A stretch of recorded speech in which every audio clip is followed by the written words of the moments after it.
Hello दोस्तों, कैसे हैं आप। एक बार फिर आपका स्वागत है आपके प्यारे से YouTube channel the science Mitra YouTube channel में फिजिक्स के इंपॉर्टेंट क्वेश्चंस के सीरीज में लेसन नंबर 6, 7, 8 के हमारी ये सेकंड वीडियो है जिसमें हम इंपॉर्टेंट क्वेश्चंस की बात करेंगे। आप देख ही रहे होंगे क्वेश्चन नंबर 12 है यहाँ पे स्टार्टिंग में।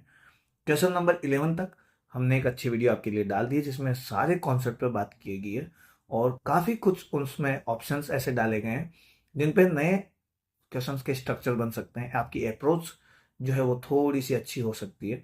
मतलब कुल मिला के बात ये है यार, 100 बातों की एक बात, आपके ऑब्जेक्टिव फंसेंगे वहां से, फिल इन द ब्लैंक्स फंसेंगे यदि आपने उनको ढंग से समझ लिया है।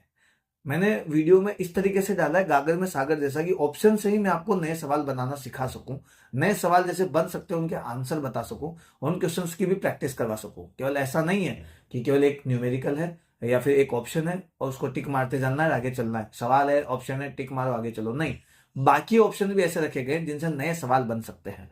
और एग्जाम में ऐसा ही होता है, हम पढ़ के कुछ और जाते हैं, एक स्टेप आगे क्वेश्चन आता है हमेशा। तो अच्छे से वीडियो देखिएगा, अपने कॉन्सेप्ट कीजिएगा, साथ ही साथ अपने को सेल्फ एग्जामिन करिएगा। आप पहले पढ़िए नोट से, अपनी रेफरेंस बुक से, कोई भी आपके पास एग्जाम आइडिया है, कोई और सवाल है, एनीथिंग, जो भी बुक आइडिया है उससे पढ़िए। उसके बाद आपको लगता है कि मैं चेक करता हूँ मेरे ऑब्जेक्टिव और फिल इन द ब्लैंक सही हो सकते हैं, तो जब भी आप खाली बैठे अपने इस वीडियो को देखिए 2x पर। वीडियो देखकर पहले वीडियो पॉज करिए, क्वेश्चन पढ़िए, अपने मन में आंसर सोचिए, उसके बाद में वीडियो से देखिए कि आपका आंसर सही निकला कि नहीं निकला। आंसर सही निकला तो किस कॉन्सेप्ट पर निकला, आपका कौन सा कॉन्सेप्ट है, एक इसमें यहाँ वीडियो में कौन सा कॉन्सेप्ट बता रहा हूं मैं आपका, कहीं आपका तुक्के में तो सही नहीं निकल गया। तो अपनी अप्रोच सही करिए, कुल मिला के बात है, अपना सोचने का नजरिया सही करिए।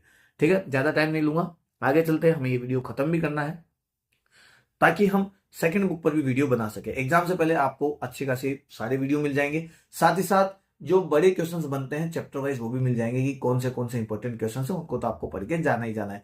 क्योंकि भाई साहब, जिनका अब तक कुछ नहीं हुआ उनका बेड़ा पार तो हमें करना ही करना है। ठीक है, यदि आपको वीडियो अच्छा लगता है तो आप कमेंट करिए, आपके कमेंट से हम भी मोटिवेट होते हैं, हमको भी अच्छा लगता है। कोई कमी है तो बताइए। मैं हर वीडियो में बोलता हूँ एक कमी जरूर है कि साउंड थोड़ा सा एको हो रहा है, मतलब गूंज रहा है।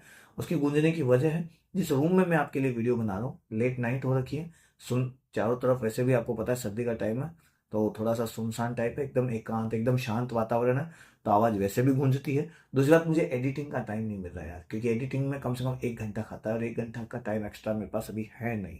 मैं आपके कंटेंट पे ध्यान दूँ, खुद की सेल्फ स्टडी पे ध्यान दूँ, क्या क्या करूँ, तो काफी पजल दूँ। तो प्लीज आप थोड़ा सा एडजस्ट करिए। मुझे पता है इरिटेटिंग है, इरिटेट होते परेशान होते, बट प्लीज यार एडजस्ट कर लीजिए। आपके भविष्य के लिए हो रहा है जो भी हो रहा है। ठीक है, चलिए, आपको मजा आए, पसंद आए तो अपने दोस्तों को भी शेयर करिएगा ताकि वो भी इससे पढ़ सके। है, आगे बढ़ते हैं फिर। क्वेश्चन नंबर 12 देखिए, ट्रांसफॉर्मर के लिए क्या सही है। पहले मैं ट्रांसफॉर्मर के बारे में बहुत सारी बातें बता देता हूँ। ट्रांसफॉर्मर जो है ना भाई, वो वोल्टेज चेंज करता है। क्या चेंज करता है? वोल्टेज चेंज करता है। अब कभी कभी आएगा धारा भी चेंज करता है क्या? नहीं, नो करंट चेंज। हम ट्रांसफॉर्मर करंट को चेंज करने के लिए नहीं लगाते हैं, हम वोल्टेज चेंज करने के लिए लगाते हैं। तो या तो ये कर सकता है हाई वोल्टेज से लो वोल्टेज कर सकता है, या लो वोल्टेज से हाई कर सकता है। हिंदी मीडियम वाले थोड़ी अंग्रेजी समझ जाइए। हाई से लो करे तो ये अपचाई है, अपचाई, यानी इसका नीचे आ रहा है, डाउन हो रहा है, यानी ये स्टेप डाउन है, स्टेप डाउन ट्रांसफॉर्मर है। लो से हाई है तो ये उच्चाई ट्रांसफॉर्मर, यानी स्टेप अप ट्रांसफॉर्मर है। इतनी बातें तो आप इसके बारे में समझ जाइए। ट्रांसफॉर्मर के लिए सीधा लेना देना होता है, उसके जो नंबर ऑफ टर्न्स है, फेरों की संख्या है, प्राइमरी कॉइल और सेकेंडरी कॉइल यानी प्राथमिक और द्वितीय कुंडली की बात करिए, वो हमेशा वोल्टेज के समानुपाती होती है, वोल्टेज के डायरेक्टली प्रोपोर्शनल होती है। बट करंट के उल्टा होती है, तो करंट उल्टा देख लो, IS अपॉन IB। ठीक है, ये बात आपको ध्यान रखनी है। जहां पे फेरे ज्यादा होंगे, फेरे ज्यादा होंगे तो वोल्टेज भी ज्यादा होगा। ठीक है, प्राइमरी में देखो फेरे और वोल्टेज दोनों ज्यादा बता दिए मैंने, तो इधर कम बता दिए। बट करंट उल्टा होगा भाई, यहां करंट दूसरी में ज्यादा होगा, पहली में कम होगा। तो देखो ऑप्शन नंबर पहला आपका करेक्ट आंसर हो रहा, वीपी का एनपी से बराबर मैच कर रहा, वीपी का IS से मैच करा, उल्टा कर रहा, तो ये भी ऑप्शन सही है।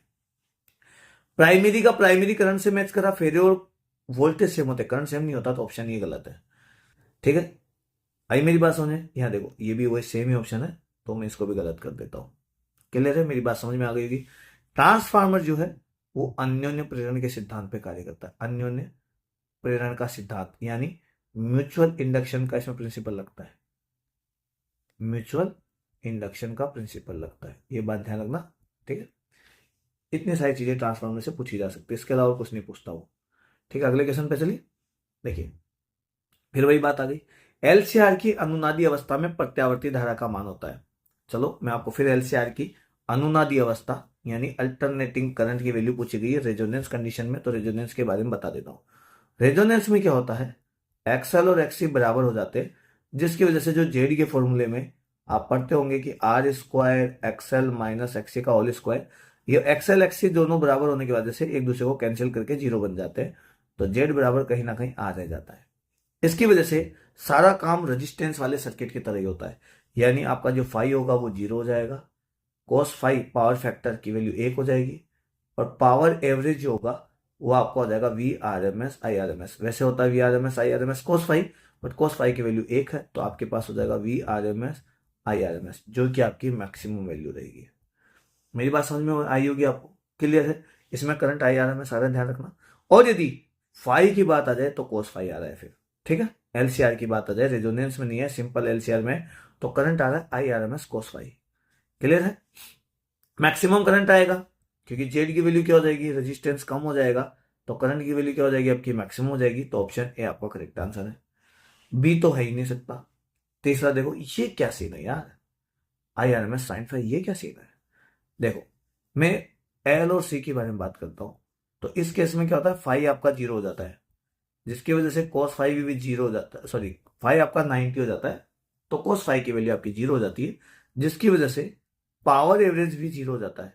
अब देखो पावर जीरो है, इसका मतलब यहाँ वर्क डन नहीं हो रहा, कार्य नहीं हो रहा, कार्य नहीं हो रहा, लेकिन करंट आ रहा है भाई। तो करंट कौन सा आ रहा है फिर, करंट वो आ रहा है जो वर्क नहीं करता, और जो करंट वर्क नहीं करता उसकी वैल्यू होती है I R M S sine five. देखो यहां पे लिखा हुआ है, ये ऑप्शन नंबर सी में, और इसको बोलते हैं वाटहीन धारा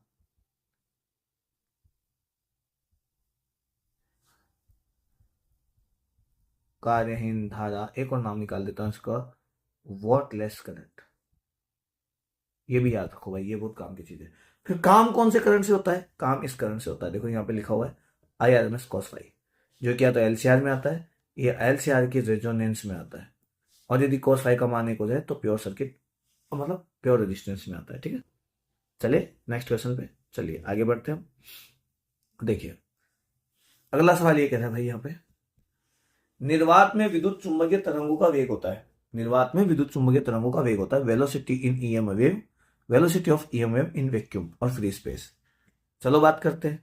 फ्री स्पेस में हमेशा ये लाइट की स्पीड से चलती है, यानी सी से चलती है। सी का जो फॉर्मूला होता है वो होता है 1/μ0 एप्सिलॉन नॉट, यहां से सी की वैल्यू निकली हुई है, ठीक है। ये भी लिख सकते हैं। फ्रीक्वेंसी के हिसाब से चले तो ओमेगा अपॉन के भी हो सकता है। ओमेगा को मैं कह सकता हूं 2 पाई अपॉन टाइम, और के को बोल सकता हूं 2 पाई अपॉन लेमडा, 2 पाई से 2 पाई कट गया, तो लेमडा अपॉन टी भी इसका एक वैल्यू बन सकता है। इलेक्ट्रिक फील्ड के हिसाब से चले तो इलेक्ट्रिक फील्ड की मैक्सिमम वैल्यू भी कह सकते हो, और मैग्नेटिक फील्ड की मैक्सिमम वैल्यू भी कह सकते हो, इनसे भी हम सी की वैल्यू निकाल सकते हैं। तो हमारे पास फॉर्मूले हो गए सी, ये आपके हो गए 1/√μ0 एप्सिलॉन नॉट, ओमेगा अपॉन के, लेमडा अपॉन टी, और ई नॉट अपॉन बी नॉट, इस तरीके से आपके फॉर्मूले हो गए। अब जहां जहां ये मैच करे वो आपके ऑप्शन सही है, तो आपका पहला ऑप्शन सही है, दूसरा ऑप्शन सही है, तीसरा सही है, एंड चौथा भी सही है। मैंने आपको 4-5 फॉर्मूले लिखा दिए, अब एग्जाम में कौन सा आता है वो देखो, अपनी किस्मत है, ठीक है। चलिए आगे चले नेक्स्ट, ठीक है। क्वेश्चन नंबर 15 पे आइए। पॉइंटिंग वेक्टर होता है, अब पॉइंटिंग वेक्टर क्या होता है, चलो थोड़ी बात करते हैं। पॉइंटिंग वेक्टर जो होता है वो एक चक्कर में तीव्रता को बताता है, इंटेंसिटी को बताता है। तीव्रता यानी इंटेंसिटी आई, और ये इंटेंसिटी आई जो होती है वो होती है एनर्जी, एनर्जी को मैं यू से लिख रहा हूं, energy upon area into time, ये होता है। एनर्जी को आप ई भी लिख सकते हैं, ठीक है। ये बताता है किसके लिए, इंटेंसिटी की एवरेज वैल्यू, क्या बताता है, इंटेंसिटी की एवरेज वैल्यू, ठीक है, for complete cycle, complete cycle तीव्रता की औसत मान बताता है, इंटेंसिटी की एवरेज वैल्यू बताता है कंप्लीट साइकिल के लिए, और इसका फॉर्मूला ऑप्शन नंबर ए होता है। ऑप्शन नंबर बी भी इसका फॉर्मूला है। ए में यहाँ पे वेक्टर्स लगे हुए हैं, बी में यहाँ वेक्टर नहीं लगा हुआ है, ठीक है, ये सही है। ऑप्शन नंबर सी जो है वो गलत है। ऑप्शन नंबर डी है वो आपका एनर्जी का फॉर्मूला होता है, एनर्जी एवरेज का, औसत मान का। मैं इसे यू एवरेज भी बोलता हूँ। एक बात और, ये चुंबकीय स्थितिज ऊर्जा भी है। मैं लिख देता हूं, इसकी वैल्यू है चुंबकीय स्थितिज ऊर्जा, यानी आप इसे बोल सकते हैं मैग्नेटिक पोटेंशियल एनर्जी। ये कहाँ मिलेगी? ये आपको प्रेरक में मिलेगी, इंडक्टर में मिलेगी। जैसे कैपेसिटर के अंदर half epsilon not E square electrical potential energy विद्युत स्थितिज ऊर्जा के रूप में संचित होता है, ये ऊर्जा संचित होती है, वैसे ही इंडक्टर या कुंडली के अंदर जो ऐसा वाला होता है उसके अंदर चुंबकीय स्थितिज ऊर्जा संचित होती है, मैग्नेटिक पोटेंशियल एनर्जी से होती है। समझ गए होंगे मेरी बात? क्लियर है? चलो नेक्स्ट लाइन पे चले, नेक्स्ट क्वेश्चन पे चले। चलिए क्वेश्चन नंबर 16 देखते हैं। विद्युत चुंबकीय तरंगों में विद्युत क्षेत्र और चुंबकीय क्षेत्र के मध्य कालांतर होता है। इलेक्ट्रोमैग्नेटिक वेव्स में इलेक्ट्रिक फील्ड यानी E vector and magnetic field यानी बी वेक्टर के बीच में कितना फेज एंगल डिफरेंस होता है? फेज एंगल डिफरेंस पूछा है। पहले मैं डायग्राम बना के देता हूं आपको, फिर बात करते हैं। देखो इसमें काम ऐसा होता है कि इसमें इलेक्ट्रिक फील्ड वाई डायरेक्शन में हम ले लेते हैं, वो ऐसा ऐसा रहता है, वेलोसिटी ऐसे रहती है ना, और मैग्नेटिक फील्ड कुछ ऐसा रहता है तिरछा जेड एक्सिस में, है ना, ऐसा, इस हिसाब से, ठीक है। और इलेक्ट्रिक फील्ड ऐसा होता है। अब लोगों को लगता है कि यार ये जेड जो है जेड एक्सिस में होता है मैग्नेटिक फील्ड, लोगों को लगता है कि यार इलेक्ट्रिक फील्ड ऐसे देता हूं कि ये तो वाई में है और ये जेड में है, वाई और जेड के बीच में तो 90 डिग्री होता है, तो 90 डिग्री का फर्क चला होगा, बट ऐसा नहीं है। ये दोनों एक ही पॉइंट से स्टार्ट होते हैं, दोनों पॉजिटिव की साइड बराबर चलते हैं, ये पॉजिटिव तो ये पॉजिटिव। इसलिए मैं कहूंगा कि इलेक्ट्रिक फील्ड का जो फॉर्मूला बनेगा, पहले मैं वो लिख देता हूँ, चलो डायरेक्ट बोल देता हूँ। Electric field and magnetic field के बीच में जो फेज एंगल डिफरेंस है वो 0 होता है। तो मेरा ऑप्शन नंबर ए होगा। 0 डिग्री, भाई एंगल पूछा इसलिए 0 डिग्री, ये 0 तो वैल्यू होगी इसलिए कटेगा।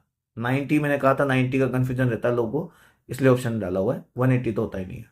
अच्छा इलेक्ट्रिक फील्ड का यदि मैं फॉर्मूला लिखूं तो ऐसे लिखूंगा, e naught sine omega T minus के एक्स। 11th में आपने देखा होगा वेव्स का फॉर्मूला ऐसे लिखा जाता है, यहाँ कई बार फॉर्मूला ही पूछ लेते हैं, B naught sine omega T minus के एक्स। ओमेगा जो है यहाँ पर फ्रीक्वेंसी है, के जो है वो एंगुलर वेव नंबर या फिर वेव प्रोपोगेशन कांस्टेंट है, तरंग संचलनीयतांक। के की वैल्यू होती है 2π/λ इसके की, ठीक है, इतना आप ध्यान रखिएगा। चलो नेक्स्ट क्वेश्चन पे चले। देखिए नेक्स्ट क्वेश्चन बोल रहा है विस्थापन धारा का सूत्र होता है। मैं पहले पेन चेंज कर लेता हूं थोड़ा सा। विस्थापन धारा का मुझसे सूत्र पूछा गया है। विस्थापन धारा का सूत्र से लेना देना बता देता हूं क्या कह रहा है। विस्थापन धारा यानी डिस्प्लेसमेंट करंट। डिस्प्लेसमेंट करंट कहां पैदा होती है? एक कैपेसिटर के बीच में पैदा होती है, कैपेसिटर की यहां पर सेंटर पे। कैसे यहां पे इस प्लेटों के बीच में कैसे पैदा होती है? जब इलेक्ट्रिक फील्ड या इलेक्ट्रिक फ्लक्स में चेंज हो जाए। इलेक्ट्रिक फील्ड या इलेक्ट्रिक फ्लक्स में क्या हो जाए? चेंज हो जाए। चुंबकीय क्षेत्र या चुंबकीय फ्लक्स में चेंज हो जाए। और उसका जो फॉर्मूला होता है ना भाई, मैं बता देता हूं कैसे निकलता है, ये भी समझा देता हूं। फ्लक्स में चेंज होना है ना, ये लो मैं लिख देता हूं d∅/dt। d∅/dt को इधर चलते हैं, फाई की वैल्यू लिखूंगा इलेक्ट्रिक फील्ड इंटू एरिया, यहां लिख देता हूं d∅/dt। इलेक्ट्रिक फील्ड का जो कैपेसिटर के बीच में इलेक्ट्रिक फील्ड होता है ना, उसका फॉर्मूला होता है, या तो पहला एक फॉर्मूला लिखता हूं σ/ε0। सिग्मा को लिखा जाता है Q/A और ε0 नीचे है तो ε0 ले लेता हूं, ठीक है। एक एरिया यहां पर है ये वाला, ऐसे ए उड़ा देता हूं, ε0 को ऊपर ले जाता हूं तो मेरा ε0 यहां जाएगा, d∅e/dt हो जाएगा और यहां बन जाएगा dq/dt। dq/dt से मैं करंट निकाल सकता हूं तो डिस्प्लेसमेंट करंट यहां लिख दूंगा d∅e/dt। वैसे dq/dt जो होता है वो चार्ज वाला करंट होता है, उसे हम आईसी या कंडक्शन करंट या चालन धारा कहते हैं। चालन धारा, कंडक्शन करंट। लेकिन करंट के बराबर करंट रखा जाए तो ये वाला ये जो वैल्यू है ये भी करंट को बताएगी, और ये जो करंट है ये फ्लक्स से चेंज होने से आ रही है, इसलिए इसको विस्थापन धारा डिस्प्लेसमेंट करंट कहेंगे। ये इसका फॉर्मूला है ε0 d∅e/dt। d∅e इलेक्ट्रिक फील्ड वाला है तो d∅e/dt option D answer correct है। ये सब लिखे लिखे एक जैसे ही है। देखो इसमें म्यू नोट आ जाता है, लेकिन मैग्नेटिक फ्लक्स है तो ये गलत है, ये गलत है और ये गलत है। ये फॉर्मूले आपको और दिखेंगे, एम्पियर के नियम में दिखेंगे, एम्पियर लॉ में दिखेंगे, वहां आपका दिमाग खराब हो जाएगा मैक्सवेल की इक्वेशन में। इसलिए मैंने कहा थोड़ा सा ध्यान से समझिएगा। तो option number D correct answer होगा, है ना। चलो नेक्स्ट क्वेश्चन पे चले। क्वेश्चन नंबर 18 देखिए, विद्युत चुंबकीय प्रेरण में प्रेरित विद्युत वाहक बल किन पर निर्भर करता है। यानी इलेक्ट्रोमैग्नेटिक इंडक्शन में आपका जो इंड्यूस ईएमएफ है ये किस पे डिपेंड करेगा। देखो इंड्यूस ईएमएफ जो है वो सीधा सीधा डिपेंड करता है फ्लक्स पे, ठीक है। और फ्लक्स डिपेंड करता है सबसे पहले फेरो की संख्या पे, करेक्ट आंसर है, ठीक है। इंड्यूस ईएमएफ सीधा सीधा फ्लक्स पे भी डिपेंड करता है। इंड्यूस ईएमएफ टाइम पे भी डिपेंड करता है, यानी ईएमएफ जो है टाइम पे भी डिपेंड करेगा, क्योंकि flux divide by time, the rate of change of flux, चुंबकीय फ्लक्स में परिवर्तन की दर। तो टाइम भी आ गया, रेट आ गई तो टाइम भी आ गया, इन सब पे डिपेंड करता है, डायरेक्शन का कोई ज्यादा लेना देना नहीं है। तो ऑप्शन नंबर सी भी करेक्ट आंसर है, ऑप्शन नंबर बी भी करेक्ट आंसर है, ऑप्शन नंबर ए भी करेक्ट आंसर है। सारे ऑप्शन इसलिए आपको दिए हुए हैं ताकि आप वहां कंफ्यूज ना हो, ठीक है। हो सकता है इनमें से कोई एक ही है एग्जाम में, लेकिन आपको तो पूरे पता होने चाहिए ना भाई, ठीक है। पता नहीं कौन सा एक है। चलिए समझ में आई होगी आपको बात। अगले क्वेश्चन पे चलते हैं। देखिए एक परिनालिका की लंबाई एल है, अनुप्रस्थ काट क्षेत्रफल आपका ए है और फेरों की संख्या एन है। तो परिनालिका का स्वप्रेरकत्व पूछा है। लेंथ आपको सोलेनोइड की एल दे रखी है, क्रॉस सेक्शन एरिया ए दे रखा है, नंबर ऑफ टर्न्स आपको ये दे रखा है, एंड सेल्फ इंडक्टेंस निकालना है। फॉर्मूला निकालना सिखाता हूं। सबसे पहले देखिए ध्यान से समझना, ये मेरे पास एक कॉइल है, ठीक है। इसमें मैग्नेटिक फील्ड आ रहा है, तो मैग्नेटिक फील्ड आएगा mu not an I upon mu not an I, but मुझे तो कैपिटल एन के रूप में लेना है। एन मतलब एकांक लंबाई में फेरों की संख्या, स्मॉल एन का मतलब है ना, number of turn per unit length. मुझे है ना पूरे फेरों के रूप में चाहिए, तो पूरे फेरों में यहाँ नीचे एल भी आएगा। अब मुझे फ्लक्स चाहिए, क्योंकि आपको पता होगा 5B का फॉर्मूला होता है 5B बराबर LI, सेल्फ इंडक्टेंस के रूप में। 5B की वैल्यू क्या होती है, नंबर ऑफ टर्न्स एन दे रखे हैं, मैग्नेटिक फील्ड बी दे रखा है और एरिया ए दे रखा है। ये ध्यान देना, मैग्नेटिक फील्ड में भी एन आएगा और फ्लक्स में भी एन आएगा। क्यों आएगा, क्योंकि जितने फेरे उतना मैग्नेटिक फील्ड। अब वो जो लाइन निकलेगी वो सब फेरों से निकलेगी ना, तो ये एक्स्ट्रा कैलकुलेट होगा, एक्स्ट्रा गुना होगा, यानी एन 2 बार आएगा, फ्लक्स में भी आएगा और चुंबकीय क्षेत्र में भी आएगा, मैग्नेटिक फील्ड के फॉर्मूले में भी आएगा। एल इंटू आई में यहां लिख देता हूं। मैग्नेटिक फील्ड का फॉर्मूला यहां से उठाते हैं, म्यू नोट कैपिटल एन आई अपॉन एल, लेंथ का एल लिख देता हूं एल आई, आई से मैंने देखो आई को उड़ा दिया, तो मेरा फॉर्मूला हो गया म्यू नोट एन स्क्वायर, अच्छा ए तो भूल ही गया बाबा, ए म्यू नोट एन स्क्वायर ए अपॉन एल, ये मेरा कैपिटल एल का फॉर्मूला हो गया। ऑप्शन नंबर आप देख रहे होंगे ए सही है, गलत है, गलत गलत गलत गलत गलत, कैपिटल एन है भाई, ऑप्शन नंबर बी। अरे मैं ही गलत कर दिया क्या, स्मॉल एन ना, तो ये गलत है, कैपिटल एन आ रहा है इसमें। ये जो है वो तो सोलेनोइड में मैग्नेटिक फील्ड का फॉर्मूला है, तो ये वैसे भी गलत है, और ये तो वैसे भी गलत है। तो ऑप्शन नंबर बी मेरा करेक्ट आंसर होगा, ठीक है। समझ में आया होगा। चलिए आगे चले, ठीक है। नेक्स्ट देखिए, ऊंचाई ट्रांसफार्मर के लिए सही है, स्टेप ऑफ ट्रांसफार्मर में अभी बताया था यार, अभी थोड़ी देर पहले। देखो मैं आपको पीछे लेके चलता हूँ थोड़ा सा, आई थिंक कौन सा क्वेश्चन था मैं तो भूल ही गया। ये देखो यहाँ पे ऊंचाई, स्टेप कौन सा है, स्टेप अप, ये देखो ये रहा ऊंचाई ट्रांसफार्मर में। ऊंचाई ट्रांसफार्मर का मतलब है जो लो से हाई बनाए, जो लो से क्या बनाए, हाई, ठीक है। थोड़ा पीछे चलते हो, देखो कहाँ है कहाँ है कहाँ है, जो लो से हाई बनाने वाला है, यानी पहले इसका वोल्टेज लो रहा होगा, बाद में इसका वोल्टेज हाई होगा। तो इसका मतलब पहले फेरे लो होंगे और बाद में इसके फेरे जो होंगे, नंबर ऑफ टर्न्स होंगे, वो हाई होंगे। करंट उल्टा चलता है, पहले करंट हाई होगा बाद में करंट, पहले करंट हाई होगा बाद में करंट लो होगा, ठीक है, ऐसा होगा। क्लियर है, समझ गए होंगे आप क्लियरली। चलिए आगे बढ़ते हैं, ठीक है। देखिए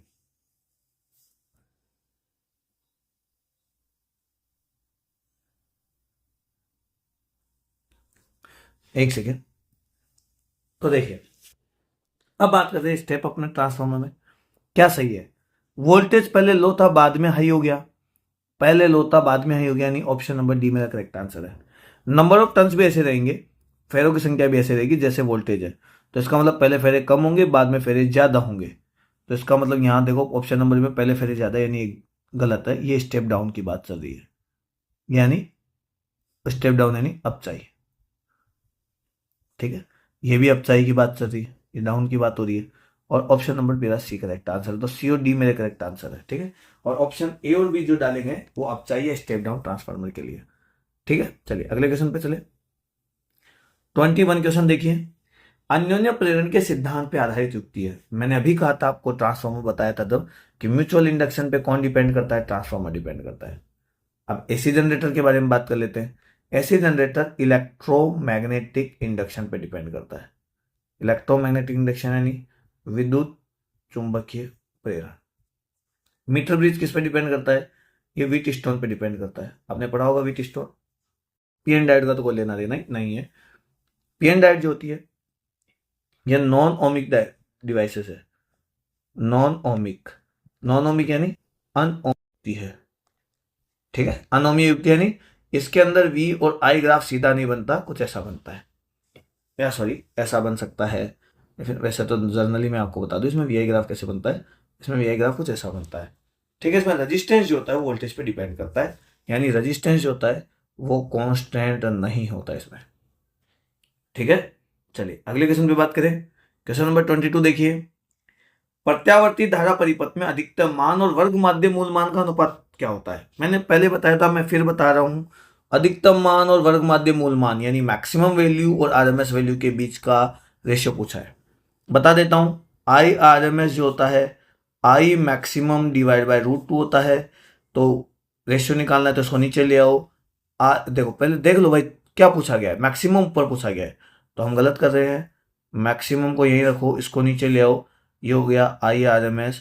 √2 को ऊपर ले जाओ तो √2 ऊपर चला गया, नीचे आ गया 1, तो रेशियो हो गया √2 रेशियो 1 √2/1 है ना, ऐसे लिख सकते हैं। तो ऑप्शन नंबर सी मेरा करेक्ट आंसर है। क्लियर है, बस एक फेरों से बदल जाता है, बात से बदल जाता है। यहाँ देखो ये जो रेशियो ये काय का है, I R M S upon I maximum, जबकि हमको पूछा क्या है, I maximum by I R M S, हमको ये पूछा है। ठीक है, थोड़ा सा ध्यान रखिएगा इस चीज का। ठीक है, कभी कभी एवरेज के साथ भी पूछ लेता है। ठीक है, जो मैंने पहले वीडियो में बताया था, ये भी ध्यान रखना। चलो आगे चले। ऑप्शन नंबर 23, क्वेश्चन नंबर 23 देखिए क्या कह रहा है। वोल्टेज में दे रखा है, हमें सभी आवश्यक राशियां निकालनी है, सभी नेसेसरी क्वांटिटीज निकालनी है। ये क्यों लिया है मैं आपको बता दूं, क्योंकि ऐसा एक छोटा न्यूमेरिकल आपको एग्जाम में मिलेगा। अब मैं समझना बताता हूं कैसे करते हैं इस टाइप के सवाल को। आई भी आ सकता है, वी भी आ सकता है, कोई दिक्कत नहीं, यहाँ पे आई भी आ सकता है। जो ये पहली वैल्यू है ना, ये वैल्यू आपकी मैक्सिमम वैल्यू है, तो आप यहां से वी मैक्सिमम लिख दीजिए इसे 400 वोल्ट। यहां से आप आरएमएस निकाल सकते हैं, वी आरएमएस जो कि वी मैक्सिमम अपॉन √2 होता है। अब कई भाई बंधु को अच्छे से यदि नहीं आता हो तो यहाँ पे ऐसे लिख दे 400 अपॉन √2 हो जाएगा काम। यदि ये आ जाए तो बहुत अच्छी बात है, वरना ऐसे भी इसका एक फॉर्मूला होता है 0.707 वी मैक्सिमम। तो 0.707 इंटू 400 लिख दीजिए। ठीक है, 2 जीरो हो जाएगा तो 7 चौक 28, 28 7 चौक 28, 2 जीरो 28.28 पे भी काम हो सकता है। 3 जीरो है ना, 2.8 आएगा, सॉरी 2.82, अरे मिट जा रहे 2.828 वोल्ट, ऐसे भी कर सकते हैं। ठीक है, यहां से देखिए क्या निकलेगा। ओमेगा टी लिखा होता है हमेशा, तो टी के साथ जो भी चीज वो ओमेगा है, तो ओमेगा की वैल्यू आपके पास 314। ओमेगा से आप फ्रीक्वेंसी निकाल सकते हैं, ओमेगा यानी बराबर होता है 2πf, 314 2, इसकी वैल्यू 3.14 ले लो, फ्रीक्वेंसी की एफ ले लो, 314 डिवाइड दे देते हैं इधर, 314 2 इंटू 3.14 बराबर फ्रीक्वेंसी। पॉइंट हटा के यहाँ पॉइंट था, यहाँ से हटा देता हूँ, यहाँ से हटा देता हूँ, 2 संख्या है पीछे जीरो लगा देता हूँ, 2 जीरो के साथ ऊपर चल जाएगा, 314 कट जाएगा, 2 से 100 कट जाएगा, अपने पास बचेगा 50 हर्ट्ज। यहाँ से ये निकल सकता है। ये π/2, ये मेरा फेज एंगल डिफरेंस है फाई, ये π/2 चलेगा, यहाँ से π/2 की वैल्यू निकल जाएगी, यानी फेज एंगल डिफरेंस की वैल्यू निकल जाएगी। ठीक है, अब आपको cos फाई भी पूछा जा सकता है, पावर फैक्टर पूछा जा सकता है। तो cos फाई जो है वो जो पावर फैक्टर है उसकी बात करें तो cos फाई की वैल्यू होती है, cos π/2 की वैल्यू होती है 0। अब देखो इसमें v है, ये आगे है π/2, v आगे होता है, यानी मेरी नज़र में ये प्योर एल सर्किट है, यानी इंडक्टिव सर्किट है, एल वाला सर्किट है। ठीक है, एल यानी प्रेरकीय परिपथ है, इंडक्टिव सर्किट है। समझ गए होंगे मेरी बात, यहाँ से इतनी सारी चीजें निकल सकती है। ठीक है, अगले क्वेश्चन पे प्रस्थान करें। देखिए अगले क्वेश्चन को देखते हैं। अगले क्वेश्चन पे देखेंगे तो लिखा हुआ है कि आर एक्सएल और एक्ससी का आवर्ती के साथ प्रभाव समझाओ, यानी मुझे आर एक्सएल और एक्ससी में फ्रीक्वेंसी के साथ क्या असर आता है ये देखना है मुझे। ठीक है, तो देखो आर जो होता है ना भाई, वो कभी फ्रीक्वेंसी पे निर्भर ही नहीं करता, ठीक है। आर निर्भर करता है लेंथ पे, एरिया पे, क्रॉस सेक्शन एरिया यानी अनुप्रस्थ काट क्षेत्रफल, टेम्परेचर और पदार्थ की प्रकृति यानी नेचर, इन पे डिपेंड करता है और किस पे निर्भर नहीं करता, ठीक है। तो आर जो होता है ना वो कांस्टेंट होता है, आर की वैल्यू क्या होगी, कांस्टेंट होगी। एक्सएल की बात करते हैं, एक्सएल एंड फ्रीक्वेंसी। एक्सएल का जो फॉर्मूला होता है ना वो 2 पाई एफ एल होता है या 1/ओमेगा एल होता है, सॉरी ओमेगा एल होता है। एक्सएल और एफ आमने सामने, यानी एक्सएल सीधा सीधा डायरेक्टली प्रोपोर्शनल एफ होता है, तो उसका ग्राफ सीधा आता है इस तरीके से, सीधी स्ट्रेट लाइन। एक्ससी की बात कर लेते हैं, फ्रीक्वेंसी एक्ससी। एक्ससी जो होता है उसका फॉर्मूला होता है 1/2 पाई एफ सी या 1/ओमेगा सी। ये दोनों ऊपर नीचे हैं, तो एक्ससी इनवर्सली प्रोपोर्शनल होती है, और इनवर्सली प्रोपोर्शनल होता है तो ग्राफ होता है ऐसे, ठीक है, याद रहेगा। अच्छा, इनका कभी कभी एक साथ भी ग्राफ आ जाता है भाई, ऐसे एक्सएल या एक्ससी या आर और एफ। मैं सबका लिख के बता रहा हूँ आपको, देखो है ना, एक एक का नाम उसी रूप में लिखता हूँ ना। एक्ससी का जो मैं लिखता हूँ रेड पेन से लिख देता हूँ, और आर का जो है ब्लैक पेन से लिख देता हूँ, आपको पता भी रहेगा, और ब्लू पेन से मैं एक्ससी लिख देता हूँ।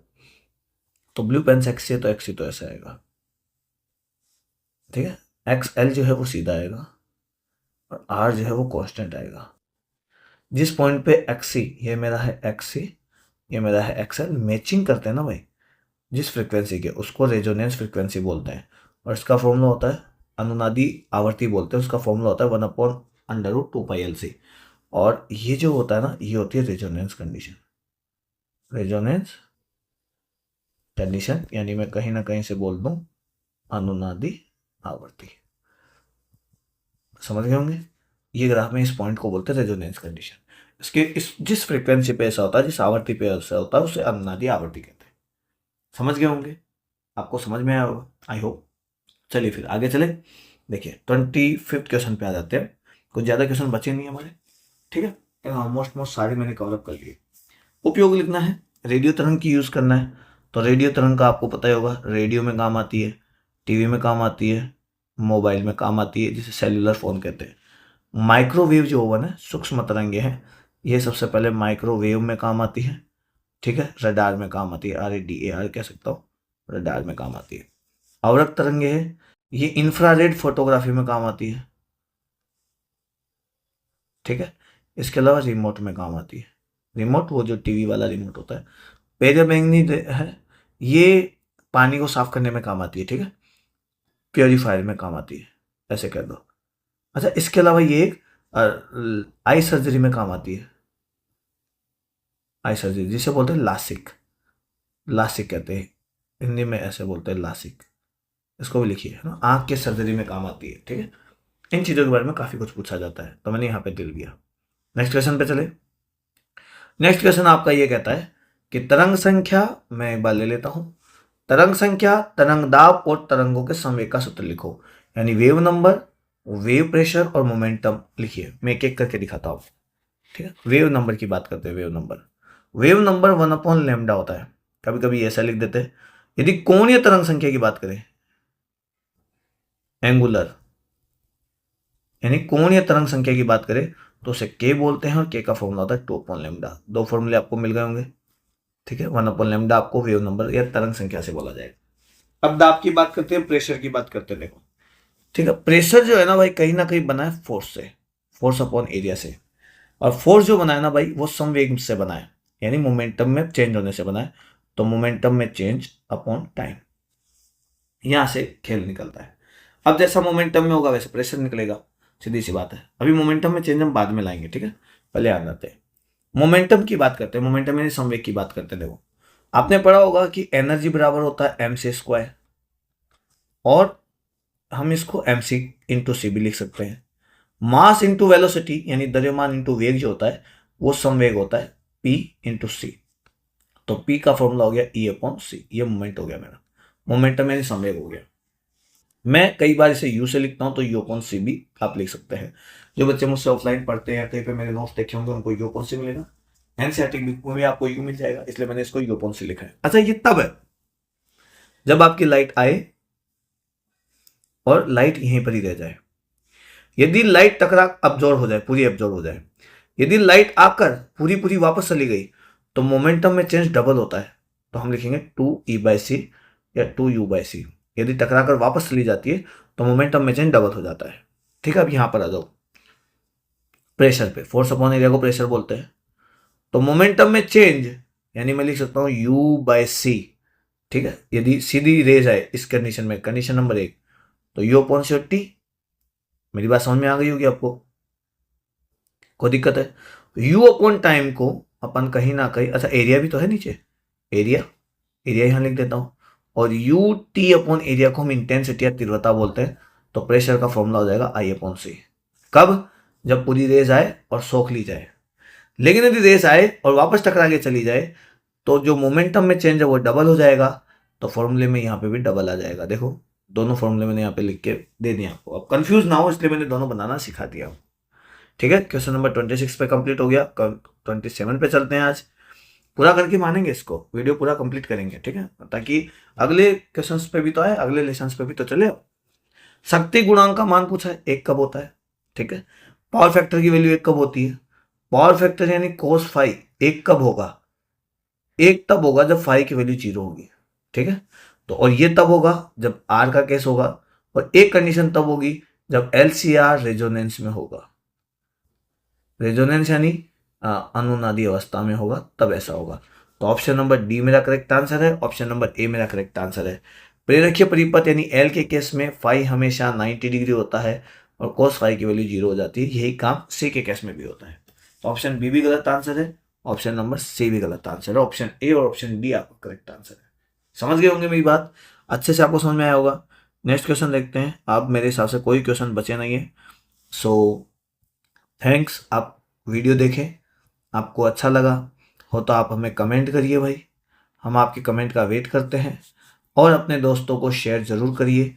ठीक है, और आपको लगातार अपडेट मिलती रहे तो उसके लिए हमारे चैनल को सब्सक्राइब तो कर ही लो यार। चलो ये तो आपकी मर्जी है, करो तो करो, नहीं मत करो।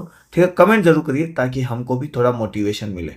ठीक है, हम भी मोटिवेटेड होता है। और अपने दोस्तों को शेयर जरूर करिएगा। ठीक है, तो नए वीडियो में हम अब लेंगे लेसन नंबर 9, 10 और 11, इनसे रिलेटेड इंपॉर्टेंट क्वेश्चंस पे बात करेंगे। ठीक है, इन तीनों लेसन से मिला जुला एक अच्छा वीडियो मिलेगा जहां पे 30, 35, 40 सवाल तक हो सकते हैं। और उनके ऑप्शंस भी इसी तरीके से बनाए जाते हैं कि उन 40 सवालों में आप लगभग 100 सवाल कवरअप कर सके। ठीक है, भाई 40 सवाल होते हैं, हर ऑप्शन के 4 सवाल होते हैं, इस हिसाब से तो 160 सवाल बन गए। लेकिन मैं फिर भी लगभग कहता हूँ कि भाई 100 क्वेश्चन जैसे हम 100 क्वेश्चन हम कवरअप कर लेते हैं कि एग्जामिनर इन 100 क्वेश्चन के हिसाब से या इन ऑप्शंस पे ये 100 क्वेश्चंस तो मोस्टली पूछ ही सकता है। अब 100 में से एक तो फंसेगा कोई ना कोई तो। ठीक है, तो चलिए आपको अपना सेल्फ एग्जामिन करते रहिए। कोई कमी आ रही है, कोई प्रॉब्लम आ रही है, कॉन्सेप्ट में प्रॉब्लम आ रही है तो आप हमें बोलिए, हम उसके लिए एक अलग से वीडियो आपको बना कर देंगे। और उम्मीद है कि आपको वीडियो हमारा पसंद आया होगा। आप अपनी तैयारियां करिए, मस्त रहिए और ज़्यादा प्रेशर मत लीजिए, लेकिन जोर लगा के, मतलब एकदम खुल के जितना दम लगा सकते हो ना उससे ज़्यादा लगा दीजिए। ठीक है, best of luck, good luck आपके एग्जाम के लिए। तो मिलते हैं नई वीडियो में, जब तक के लिए जय हिंद, जय भारत।